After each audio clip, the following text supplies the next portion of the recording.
This video is sponsored by Skillshare. Also, spoilers, obviously.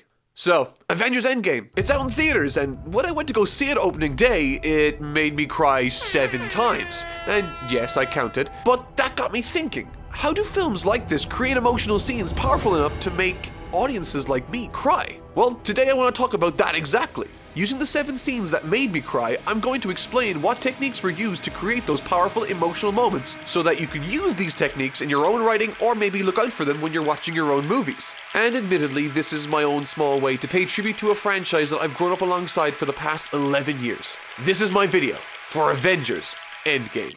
I am Iron Man.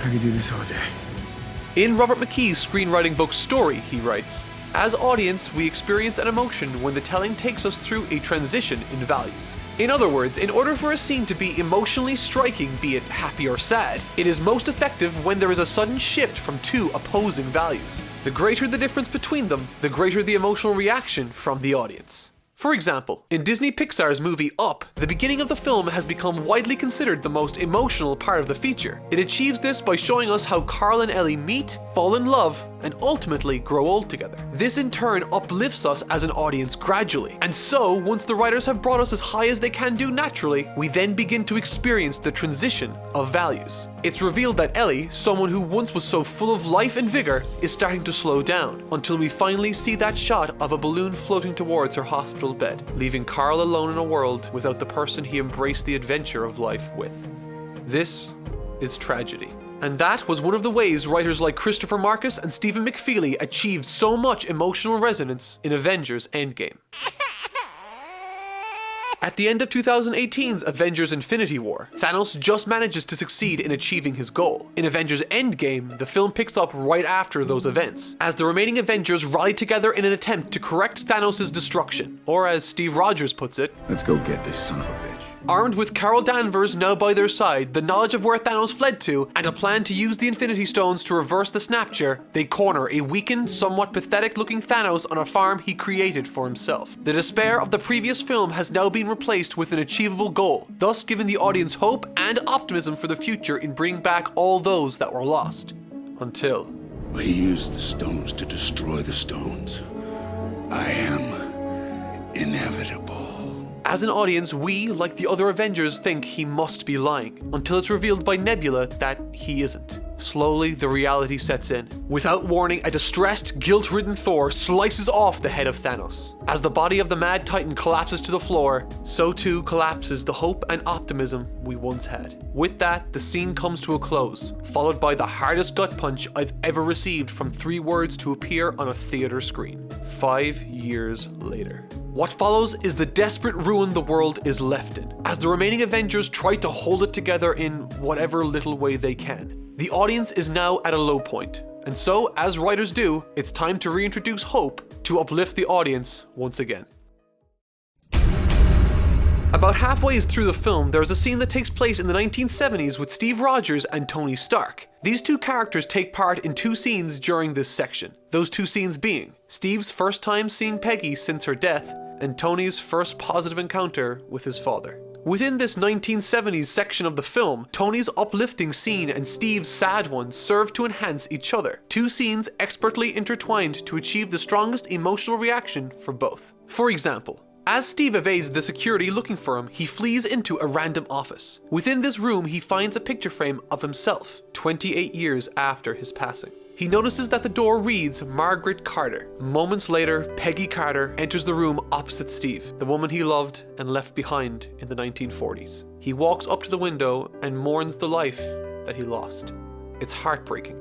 At the same time, while trying to succeed in finding the Space Stone, Tony is confronted by his father, and through that interaction we find that he is a reasonable man that cares deeply about his family. He was cold, he was calculating. He never told me he loved me, he never even told me he liked me. Despite the rocky relationship Tony had with his father, in this brief but wonderful scene, we see Tony fully reconcile and appreciate his father for who he is and what he did for him. Thus bringing us to what I consider to be the most cathartic and thunderously satisfying sequence ever put to film. But before I break down the best scene of the film, I want to quickly shout out today's sponsor, Skillshare. Storytelling is one of the most difficult and nuanced skills out there, and one of the best ways to improve your skills is by participating in a community to discuss and learn. Skillshare is just that, an online learning community with over 25,000 classes in design, business, and much more. They even have classes on writing as well as character design specifically. It's genuinely a terrific resource. And if that wasn't enough, Skillshare is also giving away a 2-month unlimited access trial to the first 500 people that click the link in the description. And after that, it's only around $10 a month. So if you want to start taking your writing seriously and want to learn more, check out Skillshare.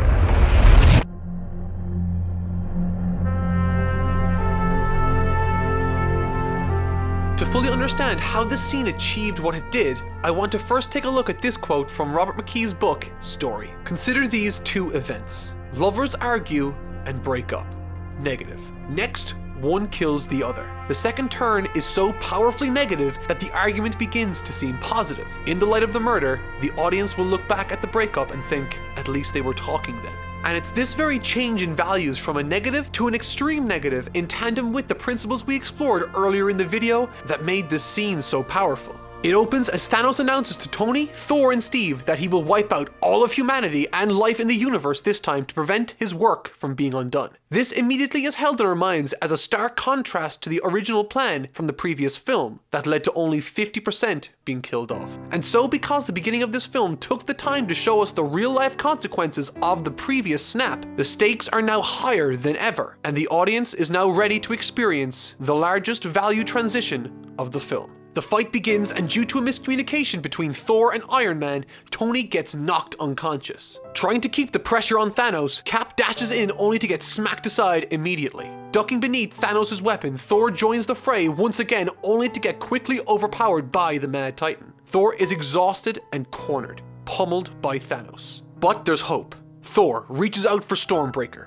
This moment is important to give the audience a break from Thanos' relentless dominance. It also takes their focus away from other characters as they are led to believe Thor might have a chance if this works. However, anticipating this move, Thanos grabs the axe as it flies toward Thor. In an action that mirrors what Thor did to Thanos at the end of Infinity War, Thanos begins to push Stormbreaker into the chest of Thor. Things are not good. For the first time since the fight began, a hero's life is at stake. The audience is now ready for a transition of values.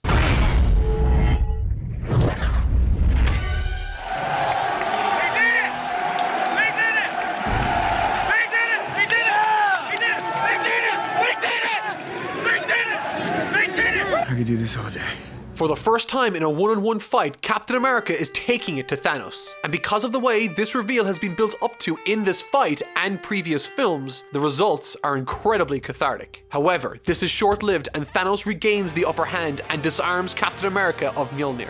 Thanos' assault is relentless and savage, viciously hacking and breaking down Captain America's shield. Symbolically, this shield has always represented the good's defense against the forces of evil. And right now, it's never been weaker. A once flawlessly strong shield is now a shattered shell of its former glory. Captain America lays beaten and bruised, laying in a heap on the ground, exhausted.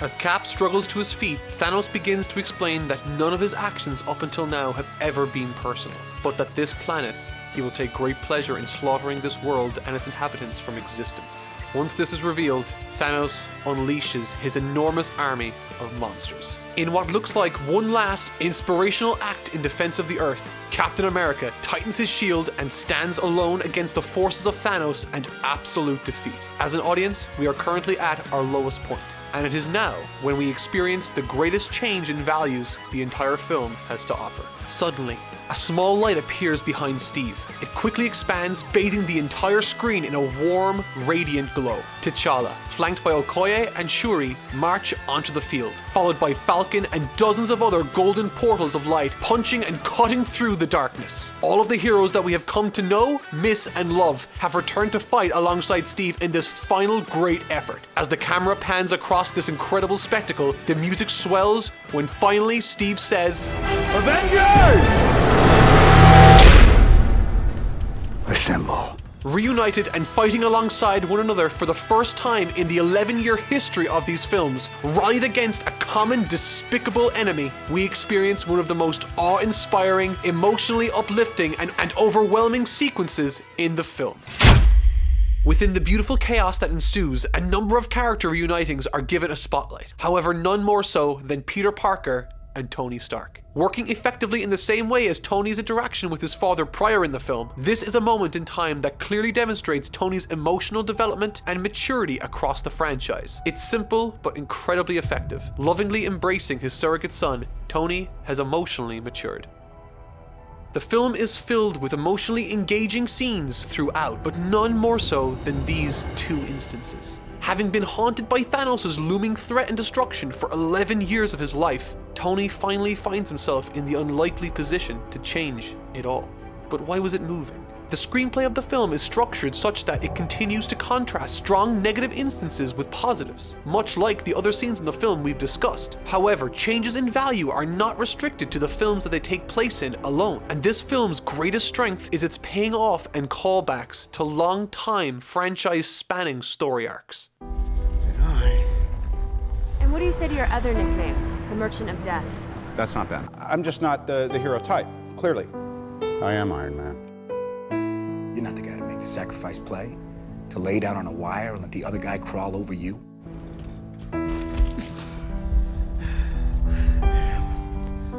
Big man in a suit of armor. Take that off, what are you? Iron Man. So, what made you so special? Nothing. I'm just a kid from Brooklyn. A hero? Like you? You just don't know when to give up, do you? I could do this all day. You're a laboratory experiment, Rogers. Everything special about you came out of a bottle.